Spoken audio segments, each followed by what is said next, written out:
Morning. Welcome to the Feast of Christ the King, the last week of Ordinary Time, the transition into Advent, which of course is the precursor to Christmas, Jesus' birth, Emmanuel, God among us. But this isn't the first time we hear about God among us. This week's reading, this week's gospel points us in that direction, right? Whatever you did to the least of my brothers and sisters, you did to these. The readings remind us that God is among us, in the here and now, in the present, amongst our brothers and sisters, amongst the people we encounter, especially the poor and the outsiders. So when you look at this picture, what do you see? Do you see Jesus as we imagine him, just standing as one of the people in the bread line? Do you see Jesus reflected in the normal person or the sort of common person? Like if I were in the bread line, that Jesus be reflected through me or in each other. What is it you see? In truth, I would say I see both. I see Jesus standing in the line with these people. I see Jesus standing in the line to enter into this soup kitchen, to get the first meal, maybe only meal of the day. I see Jesus standing in line to get a moment of warmth, to get out of the cold, to share a little fellowship, some hospitality, some community with the people they can share a meal with. I see that. But I also see Jesus reflected in the everyday Janes and Joes that would be in this line, standing in line for a meal, standing in line across the cities of our country, across the United States and Canada and North America, collateral damage to a capitalistic world we live in. Dorothy Day, the founder of the Catholic Worker, a house of hospitality for the poor, the least of those that we hear about in today's gospel, also saw them.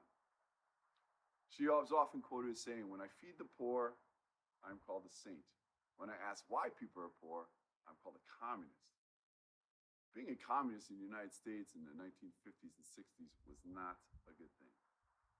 What she was calling us to is to recognize Christ among us, to take seriously this week's passage in Matthew 25 when Jesus said, "Come, you who are blessed by my Father, inherit the kingdom of heaven." Come, you who are blessed by my Father, inherit the kingdom prepared for you from the foundation of the world. For I was hungry, and you gave me food. I was thirsty, and you gave me drink. A stranger, and you welcomed me. Naked, and you clothed me. Ill, and you cared for me. In prison, and you visited me. And not dismiss this. Dorothy Day said to be Catholic, to be a Christian, is to say you love God and to follow Jesus, but not to care for the poor, those on the fringe of society, meant that really that we're a liar. Because you cannot love God if you do not love God who is incarnated in the people you meet. This is the foreshadowing of our Christmas story in our daily midst. The Word became flesh and dwelt among us. The Word becomes flesh and dwells among us and is us. Lord, when did we see you hungry and feed you, or thirsty and give you drink? When did we see you a stranger and welcome you, or naked and clothe you? When did we see you ill or in prison and visit you? And the King will say to them, Amen, I say to you, whatever you did to the least of my brothers and sisters, you did for me.